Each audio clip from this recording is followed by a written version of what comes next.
Hello everyone. Welcome back to my channel. Learn and practice to get more and more better results.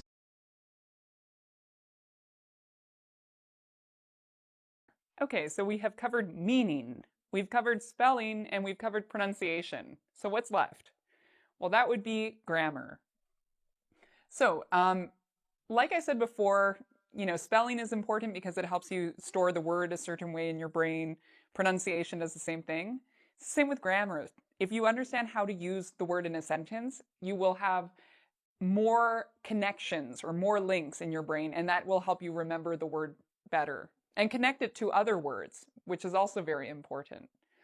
So, when we're talking about grammar, one of the things you need to ask yourself is, can I use this word in a sentence? Do I feel comfortable using this word in a sentence? So, for example, the word I was learning, if you remember, was binge watching. I am binge watching Game of Thrones. Okay, so yes, I've used it in a sentence. I can use it in the past tense. I watched Game of Thrones last night. Or sorry, I binge watched Game of Thrones last night. Okay, so I really recommend putting your new word into a sentence and seeing how it fits.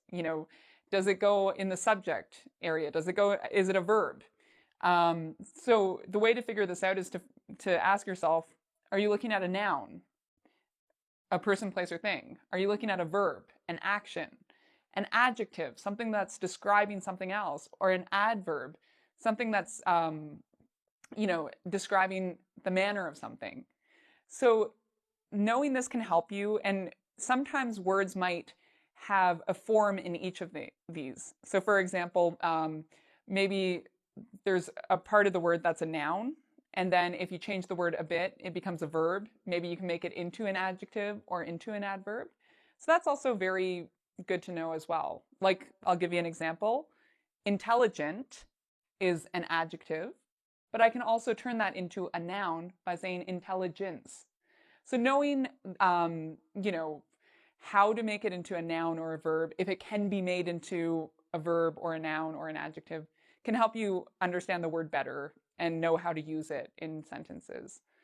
Another thing is, if you're talking about a noun, knowing the plural of a word can also be really important to using it correctly. So for example, milk is, the plural of milk. We never say, I have lots of milks. Okay, this would be wrong. We can't add an S to milk in English, but for other words we do. I have 2 dogs. In that case, yeah, that would be okay. So, learning this for each word will help you and save you a lot of time because, if you ever have a test or something like that, it's good to know this when you actually learn the word the first time. The other thing you might want to ask yourself is this, if you're talking about a noun, is it something you can count? Is it countable or uncountable? So for example, an apple, that's something we can count.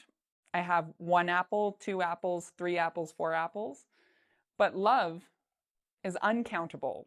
We can't say I have 5 loves, I have 10 loves. No, that would be considered uncountable.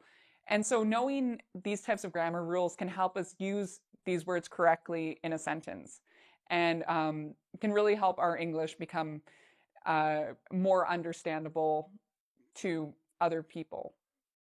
So I hope you've enjoyed this video. We've covered a lot, and I know what you might be thinking. I'm telling you right now, doing even part of these things at the beginning will help you remember the word sooner, and then you're not going to keep forgetting the word, and the whole process will actually take less time if you spend more time working to know a word. Okay? So, the more time you spend on a word, the more you will remember it, and the easier it will be for you to use. So I really recommend doing this. You can practice like the word binge watching, for example, or, you're listening. And there you can also find a lot of other resources. I also recommend you come and subscribe to my channel.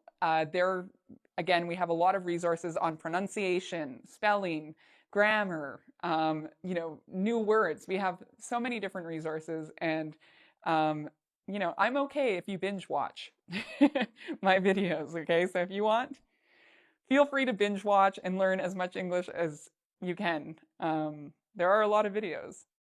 So thank you for watching, and until next time, take care.